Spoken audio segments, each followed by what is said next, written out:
दोस्तों, स्वागत करती हूँ आप सभी का राधा रानी के छोटे से यूट्यूब चैनल पर।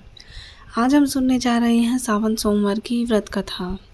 तो कथा प्रारंभ करते हैं। एक बार की बात है, एक नगर में राजा रहता था। राजा के पास बहुत धन था, रहने को बहुत अच्छा महल था, खूब सारे हीरे मोती जवाहरात इत्यादि राजा के पास थे। राजा के जीवन में किसी भी चीज़ की, किसी प्रकार की कोई कमी ना थी। राजा और राजा की धर्मपत्नी दोनों ही बहुत ही ज़्यादा दयालु, निर्धनों की सहायता करने वाले, गरीबों पे दया करने वाले और साथ ही साथ पूजा पाठ करने वाले इंसान थे। उन दोनों का भगवान शिव में बहुत ही ज़्यादा मन था। वह भगवान शिव की बहुत ज़्यादा आराधना करते थे और उनकी पूजा पाठ करते थे। राजा के जीवन में वैसे तो सभी कुछ था, लेकिन सिर्फ उसके जीवन में एक ही चीज़ की कमी थी, जो कि थी संतान। राजा और राजा की धर्मपत्नी प्रत्येक सावन सोमवार व्रत किया करते थे और भगवान से संतान की कामना करते थे। एक दिन राजा और राजा की धर्मपत्नी की पूजा पाठ से प्रसन्न होकर माता पार्वती ने भगवान शिव से कहा, हे प्रभु, हे नाथ, यह दोनों दाम्पत्य आपकी कितनी आराधना करते हैं, आपकी कितनी पूजा करते हैं, इनको भी वो दे दीजिए जो ये मांग रहे हैं। तो भगवान शिव ने कहा कि माता सीते, मैं इन्हें दे तो दूँ, लेकिन इनके जीवन में संतान का सुख ही नहीं लिखा है। ये चाहे जितनी मर्जी आराधना कर ले, लेकिन इनको संतान सुख प्राप्त ही नहीं हो सकता है। ऐसा कहकर भगवान शिव ने इस वार्तालाप को समाप्त कर दिया।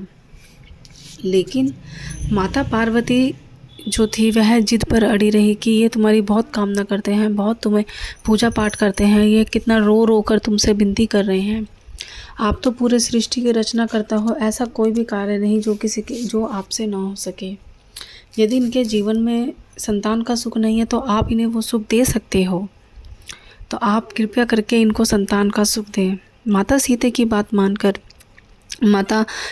बात मानकर भगवान शिव ने उनको, दोनों राजा और राजा की धर्मपत्नी को संतान का सुख प्राप्त कराया।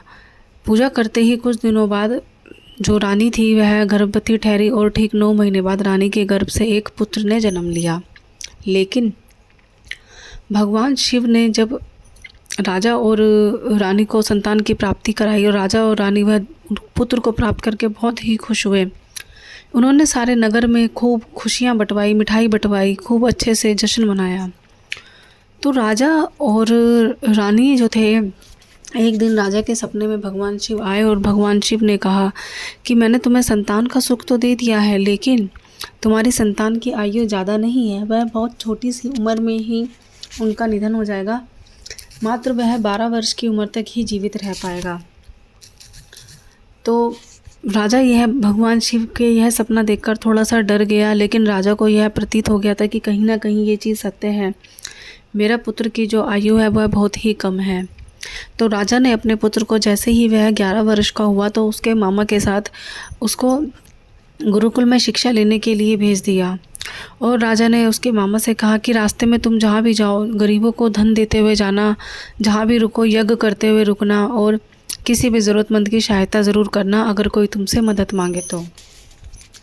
इतना कहकर राजा का जो साला था, राजा का साला अपने भांजे को लेकर गुरुकुल में शिक्षा के लिए निकल चुका था।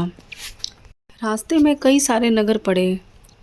जब भी राजा का जो साला था और राजा का बेटा, जब भी दोनों मामा भांजे विश्राम करने के लिए रुकते या भोजन करने के लिए रुकते थे, तो पहले यज्ञ करते थे, फिर भोजन बनाते थे, फिर गरीबों को देते थे और फिर स्वयं खाते थे, फिर आराम करके फिर आगे की तरफ चलते थे। ऐसे ही करते करते 2 या 4 नगर बीत गए। 5वें नगर में जब वह आए तो उन्होंने देखा कि उस नगर के राजा की बेटी की उस दिन विवाह था। उन्होंने देखा कि सब लोग जश्न मना रहे थे, खुशियाँ मना रहे थे। तो उन्होंने भी अपना एक पेड़ के नीचे सहारा लिया, यज्ञ प्रारंभ करा और अपना भोजन पान करके निद्रावस्था में सो गए।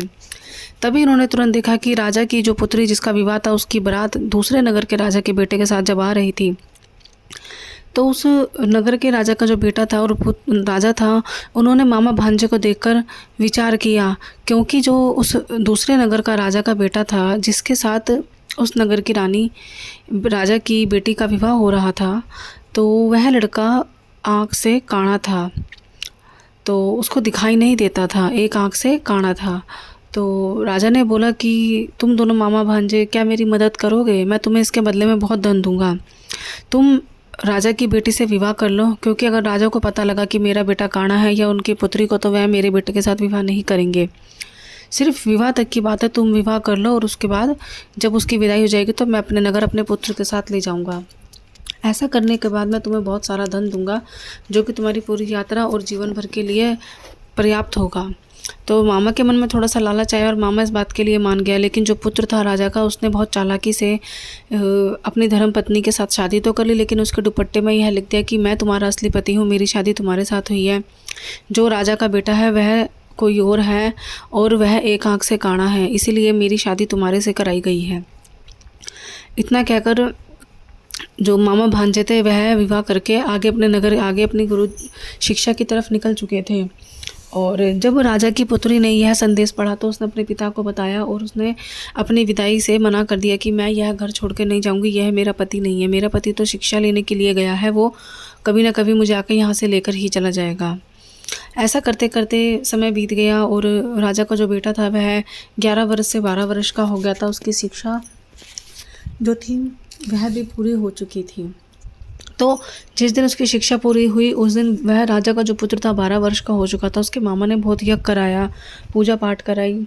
अतः वह कुछ समय के लिए बाहर गया और राजा का जो बेटा था वह मूर्छित होकर धरती पर गिर गया, क्योंकि उसकी सिर्फ जो उम्र थी वह 12 वर्ष ही थी और उसकी जो जीवन के दिन थे वह समाप्त हो चुके थे। जब मामा वापस आया और उसने अपने भांजे को देखा ऐसे, तो वह खूब ज़ोर ज़ोर से रोने लगा, हाय विलाप करने लगा, भगवान शिव को बोलने लगा, रोने लगा कि भगवान शिव, मैं तुम्हारी इतनी आराधना करता हूँ, कौन सा पाप है जो तुम इसकी बदले की सज़ा हमें ये दे रहे हो? आप मेरे भांजे को भी कभी जीवित करें, अन्यथा मैं जीवन भर कभी आपकी पूजा नहीं करूँगा।